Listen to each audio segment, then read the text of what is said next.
Hi guys, how are you? Hope you all are good and happy. Guys, this video is about top 5 most scary cases that were solved.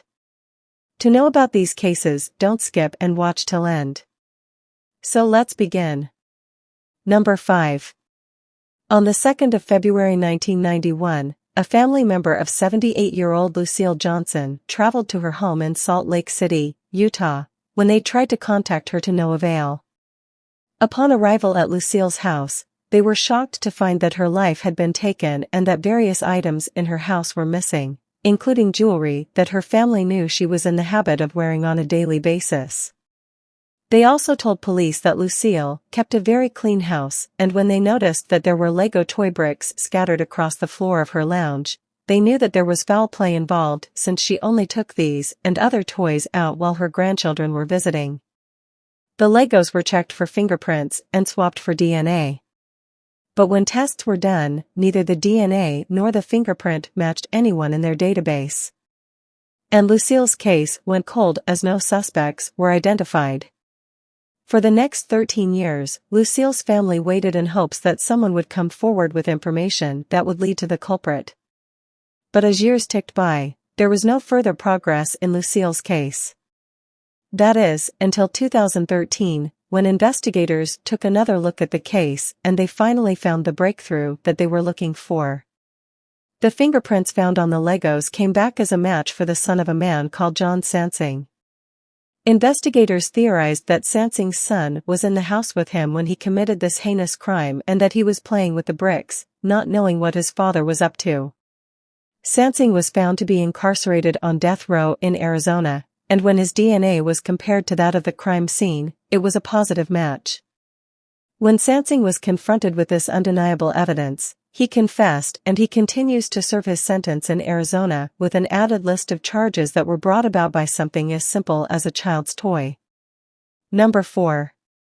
In August of 1972, Jody Loomis, a 20-year-old woman from Mills Creek in Snohomish County, Washington, often traveled by bike to a stable about 6 miles from her house where she would ride a horse that she owned. On the 23rd of August of that year, she was seen by 2 witnesses as she biked to the stables. But she would never return home as she was found in a secluded area by 2 passers-by who stopped to remove a fallen tree that was blocking their path. They realized that Jody had been injured from an assault and they immediately took her to a nearby hospital. But by the time they arrived, Jody had unfortunately passed away. Police were able to find DNA belonging to her attacker on one of Jody's boots, which she had borrowed from her younger sister, and it was sent for testing, but there was no match to be found. But in 2018, 46 years after the crime had been committed, the sample was tested again, and this time there was a partial match to relatives of a man named Terrence Miller. Investigators finally had something to work with. They started following Miller since they had no concrete evidence against him, and while he was visiting a casino, they noticed that he threw a coffee cup that he was drinking out in the trash can. They collected the cup in hopes that Miller's DNA would be present, and it was. They also matched the DNA found on Jody's boot, and Miller was arrested and charged with ending Jody's life, after which he posted a $1 million bond. Miller's trial went ahead as scheduled, but on the day that the verdict was to be read, prosecutors were informed that Miller had passed away. But sentencing went ahead anyway, and Miller was found guilty of ending Jody's life. Had he been alive, there's a good chance that Miller would have spent the rest of his life in prison, and Jody's family was said to be disappointed by the fact that he wouldn't face consequences of his crimes.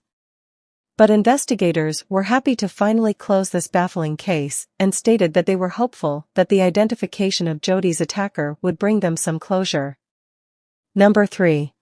Being at odds with your neighbors can be a very stressful situation, but most people would either find a way to get along or just stay out of each other's way. Had lived in their house but one man in named Florida George for the best part of a Trappell decade. found a more extreme way to George end a was feud qualified with as his a neighbors. chemist, and Diana worked as By an orthopedic 1988, surgeon. George and his They were wife, both known to be Diana exceptionally Carr, had lived in their intelligent, but their house in friends would Florida later for the state that best part of Diana a was the decade. dominant personality in their George marriage. was qualified as a Then, chemist, in and Diana 1988, worked as the an Carr orthopedic family, surgeon. who's not related to Diana, They were both known moved to in be next door, exceptionally and intelligent, almost immediately but the their two friends households would were at later odds. state that Diana was the complained dominant that the Carr's personality in their children could marriage. often be heard fighting, Then, in engaging in generally 1988, disruptive the Carr behavior. family, who was Then not related Peggy to started to Diana, get ill. moved in next door, Her condition and almost deteriorated immediately to the the point two where she had to be households rushed were to at the odds. hospital. And at first, Diana doctors could complained find that the nothing Carr's wrong. children But could when her often be heard symptoms, which fighting included and an engaging inability in to generally speak disruptive and pain in her behavior, feet returned, then she was Peggy taken to the started to get hospital ill. again. Her But condition while en route, deteriorated two of to her the children point where she started had to be suffering from the rushed same to the symptoms, hospital, and at and it would first come to doctors light could that they find were nothing suffering from wrong. Valium poisoning. But when her symptoms, Peggy which fell into a included an coma and inability to eventually speak and passed pain away. in her feet, The Carr returned, residence she was was taken to searched, the and hospital 4 empty again. Coca-Cola bottles But while were en found to route, contain two the of her poisonous children substance. started suffering from the same The FBI symptoms, joined and the it would come to investigation, light and they that were they were certain that suffering this from was not a Valium case poisoning. of accidental poisoning. Peggy fell into a George coma Tripp Hall and was eventually questioned, passed but away. there was no evidence The linking Carr him to the residence crime. was searched, and When 4 he and empty Peggy moved out of Coca-Cola their bottles house, were a found to detective contain the decided to poisonous rent their old substance. house in order to conduct a The search, FBI joined the and traces of investigation, Valium and they were were found in the certain garage, that this was not a linking case of George to the accidental crime. poisoning. He was taken into George custody Tripp Hall and was offered a plea questioned, deal but that there would was see no him spend the evidence rest of his linking him to life the in crime. prison. But George When he and refused Peggy and decided moved to out go of to their trial house, instead. a detective He decided was to found rent their old guilty house and in sentenced order to to be conduct a executed. search, and It traces was of also Baylate found that were found Diana in the had no garage, knowledge of linking George's George to the plans, crime. and she lived to the age of He was 69 taken into while George custody sat in. and offered a plea deal that would see him spend the rest of his life in prison. But George refused and decided to go to trial instead. He was found guilty and sentenced to be executed. It was also found that Diana had no knowledge of George's plans, and she lived to the age of 69 while George sat in prison, thanks to a few empty soda bottles. Number 2. In July of 1999, 28-year-old Fatima Kama, who hailed from Canada, was trying to start a career as a cabaret dancer. She was scheduled to return home from London to Montreal on the 17th of September. But when she didn't arrive as planned, her family became concerned that something had happened to her. She was reported as a missing person by her family and by friends that she had in London.